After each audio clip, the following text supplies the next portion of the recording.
ataskaitoje pristatysime per praėjusius metus atliktus darbus, kurie prisidėjo prie Nemenčinės seniūnijos gerovės ir gyventojų kokybės gerinimo. Pirmiausia, buvo suteikta nemažai dėmesio infrastruktūros gerinimą, viešųjų erdvių atnaujinimą bei bendruomenės poreikių tenkinimą. Tikimės, kad įgyvendinti projektai ne tik pagražins aplinką, bet ir suteiks patogumo gyventojams, skatins aktyvų gyvenimo būdą ir sustiprins bendruomeniškumą. Žiema – pilnas džiaugsmo ir iššūkių metų laikas.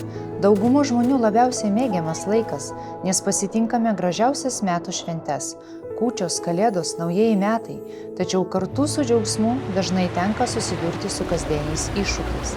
Nors žiema palyginus nebuvo labai rūsti, nespaudė didelis šaltukas, tačiau sniego kažkiek 2024 metų pradžioje sulaukėme. Kaip ir kiekvienais metais buvo rūpintasi seniūnijos kelių priežiūra.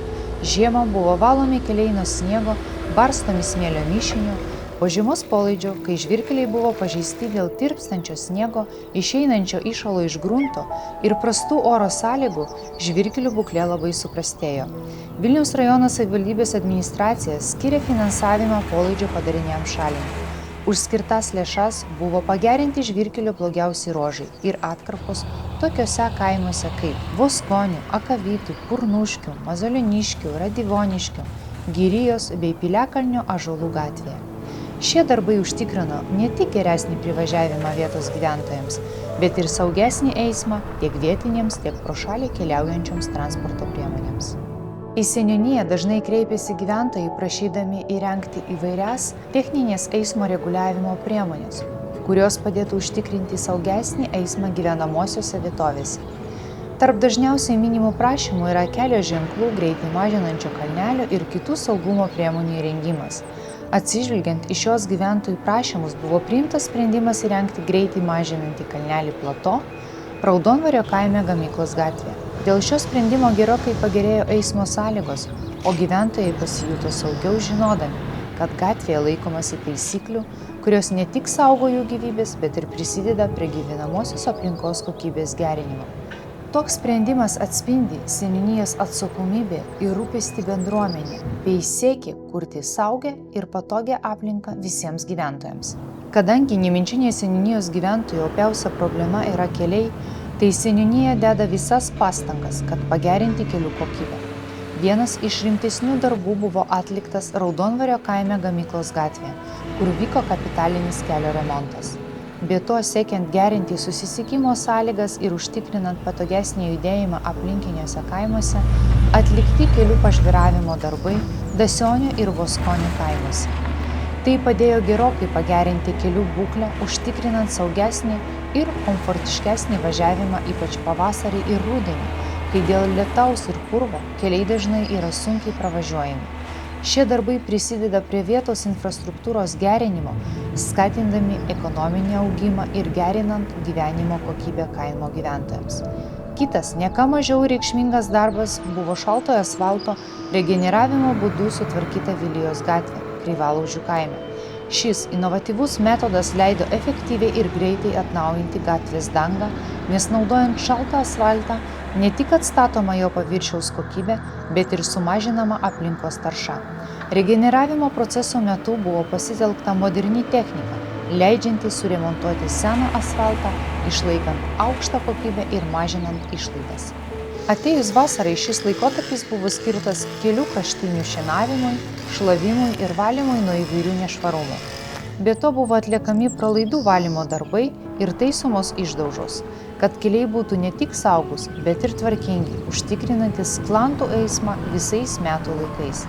Bet svarbiausia, vasara – tai laikas, kai galima gražinti mūsų aplinką. Skvero įrengimas Didžiųjų Kabiškių kaime buvo didelis iššūkis, reikalaujantis nemažai pastangų, laiko ir kruopštaus planavimo, tačiau galutinis rezultatas atperka visas šias pastangas. 2024 metais buvo atlikta daugybė darbų, siekiant sukurti patrauklią ir funkcionalią viešąją erdvę. Prie tvenkinių buvo įrengtas naujas lieptas, kuris ne tik papuošė aplinką, bet ir suteikė papildomų galimybių lankytojams mėgautis vandens teikiamais malonumais. Tvenkinio šlaitai buvo sustiprinti ir iškloti akmenimis, užtikrinant stabilumą ir tuo pačiu pridėjus natūralumą ir grožio.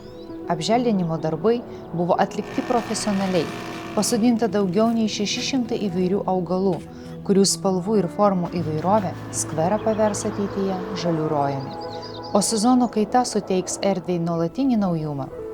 Įsigyti ir pastatyti šiuolaikinio dizaino suoliukai, kurie ne tik patogus, bet ir estetiškai įsilieja į aplinką. Be to sukurtas pliažas su smėlio pakrantė, kuris tikimasi taps mėgstama vieta tiek vietiniams gyventojams, tiek svečiams. Kita vieta, kurią pavyko atnaujinti, tai Kreivalaudžių kaimo skveras. Pirmiausia, čia trinkelėmis buvo išgrįsti nauji takeliai, taip pat pastatyti nauji suoliukai, kurie ne tik pagerino estetinį skvero vaizdą, bet ir suteikė galimybę atsipalaiduoti ir pasimėgauti gamta. Skvere taip pat įrengta nedidelė sporto zona, kuri tapo puikia vieta aktyviems žmonėms. Skvero atnaujinimas ne tik prisidėjo prie bendruomenės gyvenimo kokybės gerinimo, bet ir tapo patrauklia vieta socialiniam susibūrimam ir sveikam laisvalaikiui. Turime dar vieną skverą, kuris buvo neatpažįstamai pakeistas. Rudausių kaimo skveras buvo atnaujintas ir pritaikytas gyventojų patogumui, siekiant sukurti patrauklę ir funkcionalią erdvę. 2024 metais Rudausių skvere buvo įrengti takeliai. Taip pat matome jau įrengtus ir pagrindus suoliukams, kurie jau kitais metais puoš mūsų Rudausių skverą. Be to įsigyti futbolo vartai, leidžiantys jauniems žmonėms aktyviai praleisti laiką ir mėgautis futbolu. Taip pat norėčiau paminėti apie neseniai įrengtą modernų parkinį apšvietimą. Įsigyti specialų šviestuvai, kurie sukurti taip, kad tamsiuoju paros metu būtų puikiai apšviestos futbolo ir krepšinio aikštelės. Be to, šis apšvietimas prisideda prie bendruomenės susibūrimų ir socializacijos. Vakarai kaime tapo gyvesni ir užimti, kai žmonės renkasi į sporto aikšteles ne tik varžytis, bet ir tiesiog pabūti kartu, pagerinti fizinę formą ir pažaisti su draugais. Toks patogus ir saugus apšvietimas taip pat prisideda prie kaimo saugumo, nes šviesa ne tik pagerina matomumą, bet ir suteikia žmonėms jaukumo. Taipogi Rudausių kaime buvo įrengtas naujas parkingas, kuris žymiai pagerino infrastruktūrą ir užtikrino patogesnį automobilių parkavimą. Šis parkingas suteiks tėvams ir darbuotojams daugiau patogumo, leidžiant lengviau ir greičiau rasti vietą automobiliams. Per visus metus Nemenčinės seniūnija aktyviai dalyvavo įvairiuose renginiuose. Prisidėjome prie Eitmėniškių Švento Antano Paduviečio bažnyčios 100-mečio minėjimo organizavimo.